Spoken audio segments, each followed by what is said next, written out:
Hello everybody, Taalmond StarCraft here with another cast for you. And yes, this is another one of my games on Battlenet. Spawning in the bottom left-hand corner as the red Protoss we have Taalmond, and spawning as the blue Terran in the bottom right-hand corner we have Grit. The map is Shakura's Plateau, a map hated by many players, including myself, but nonetheless it still must be played for certain reasons. Now, we have Taalmond doing his standard 11 gate that he has decided to use all the time in Battlenet because it seems to work at medium level play. Now here we'll be discussing if you're Terran and someone comes at you with early 4 gateways and plans to do a rush or really quick pressure, this guy reacted perfectly to the pressure and he fought it off quite admirably, and then he returned the pressure and broke the back of my resistance later on in the game, as you will see.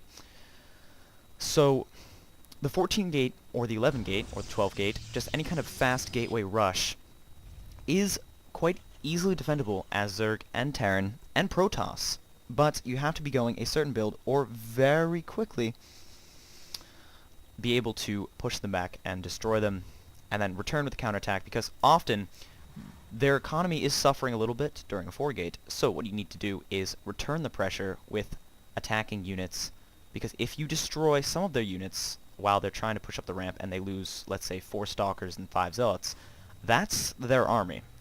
Then they're going to have to probe up if they want to have a chance in returning into the game for a chance for victory. So, if you just counter pressure, then the Protoss will be unable to recover and will be destroyed. Now, we have a barracks going down for Grit, and an early couple Marines going down.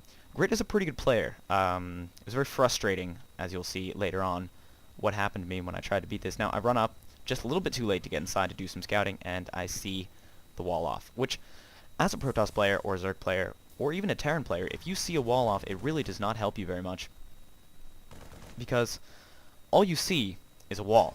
Most Terran players wall off, because it's not that hard to do, and it really doesn't affect your build any. And my probe escapes with 2 shields. What a total boss.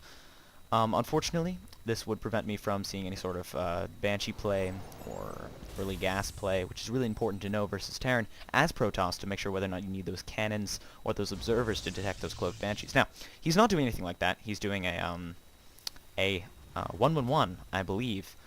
I'm not actually sure. We shall see. He's getting his second gas right now, about the 4-minute and 6-second mark, and I'm still on 1 gas. Now, that's the beauty of this strategy, that it only requires 1 gas to win. So if your opponent steals your gas, or otherwise disrupts it, takes it, builds on it, what have you, it really does not affect you that much, because you'll need the 1 gas, and your opponent thinks he's messing up your build, but he's really not. So we have my standard 11 gate timing. I think it was a little bit delayed. We shall see. I'm chrono boosting out my warp gates, building my gateways. My gateways are about, check the production tab, are about 23 seconds. Done. So about 40 seconds remaining, and a lot less time remaining on the cyber core for this stuff. So my gateways are a little bit delayed here.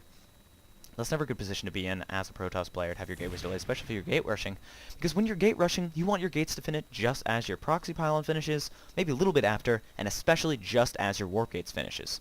Now, warp gates are finishing, and that is good for me, because I like warp gates.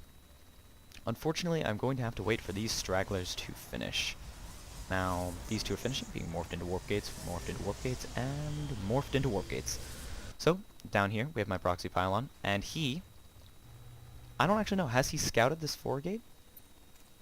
Yes, he scouted the 4 gate. He knows there's going to be some sort of pressure, so he builds 2 bunkers up on the ramp. He only has 5 Marines. If he didn't build these bunkers, he'd be totally destroyed. The 5 Stalkers would completely annihilate these 5 Marines. Now, see, if I'd pushed up right now, I could have killed a couple Marines. He would have done some damage with the Marines, but I wouldn't have been able to stop him. Now, he's just going to be able to pump Marines. His 1-1-1 build will allow him to start building some tech units. He's getting his siege tanks, getting his medevacs, but here he's relying on nothing more than 6 Marines. This defense is impenetrable to the 4 gate unless you have excellent control and are a little bit lucky, because these bunkers can be mass repaired by SCVs if I so desire to push up the ramp. And as you'll see in a second, if we go back to everyone vision, I'm going to wait for a Zealot warp in. Waiting, waiting, waiting. Go to my vision. If we go to Taalmond 1, go to my vision. Oh, crap, that is the wrong button to press. Well, check. I'm warping in 4 zealots. Now, I think 5 zealots would be more than enough to take this. Going back to everyone vision. He does have 7 marines in these bunkers. I'm running the zealot up first. He's going to die a terrible death. Now, they're all going to run up, and they're going to start hacking away at this wall, absorbing fire. And at this point, this is not good for me, because he's mass repairing these bunkers. I cannot break them. I cannot do anything to them. That's all I have. It's all I have available. I just have these stalkers. I'm going to lose the one stalker and lose the shields and some health on the other ones. So, not huge losses for me right now. Warping another wave of zealots to go in. But these stalkers are supposed to just run to the opponent's base and rip them up, because these stalkers are great at killing units. They're very tanky. They're very hard to kill. And despite being expensive, it's just very hard to kill enemy units. Now, if there were no SCVs repairing these bunkers, I would be able to take them down. Unfortunately, the stress of assaulting up a ramp filled with bunkers with repairing SCVs. Now, look at the units lost.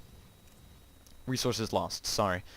I've lost massive amounts of resources, and I'll continue to lose resources here. Additional resources lost. Additional resources, another stalker going down. This is huge, another stalker going down. I might lose one more, and almost...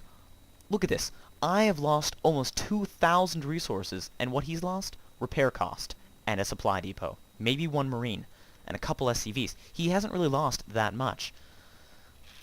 Now, I think there's a new tab that shows you exactly what... Yes, units killed, Control R, and I have killed 4 of his workers, and I have killed nothing, just 4 of his workers. That's it. He's killed 16 of my units. 16! That's huge. That's I can't get back from this.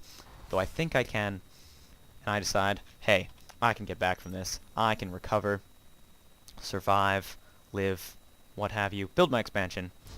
Now this guy's like, okay, well, I fended off the push to the front. My economy, I'm a little bit behind on workers. That's alright, I have mules and more than enough to make up for that. Building supply depots. He's forced to throw down these extra supply depots, which you never really want to do as Terran. You always want a mule drop, but he was in a little bit of a pinch with the attack going on, and he needed the units. So he has his armory down. He's definitely going for some Thor play.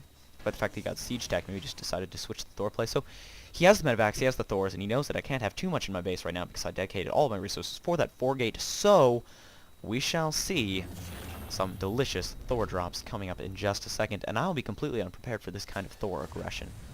So here comes the Thor. He picks up the Thor. Look at him, cute little floating there like a little box, holding on for dear life so he does not fall off the medevac as gravity says he should. And he's just going to drift over to my base. I'm getting my Robo Bay, getting my expansion. I'm macroing up, but it's a little bit too late for me to macro up. I just lost too many units, and his turtling prowess managed to have him live. So right now my main is mining just fine, but the Thor is in my base, and he only kills about 4 drones because there's 1 on gas. And I managed to escape, and I managed to run away again. And that Thor decides, well, I might as well just book it out of here. I can't take that many stalkers. He probably could, actually, given stalkers' relatively low DPS against Thor's and Thor's incredible DPS at single target armored units. No, not even armored units. I think their damage is flat damage. I believe so. Which means they are good against sentries. They are good against everything that moves or breathes that is not a Zergling. Anything large and costly, the Thor is excellent against. Doing 60 damage in 1.28 seconds. I think that is even faster than the Stalker fire time. It is faster than the Stalker fire time. That is not good for a Protoss player to be versing Thors with anything other than Immortals. And you'll see I'm getting my Observer out. I want to make sure that there's no more drops coming into my base. Unfortunately, for me, he's an expert at knowing exactly what to do. He's producing Marauders, he's producing units, Thors.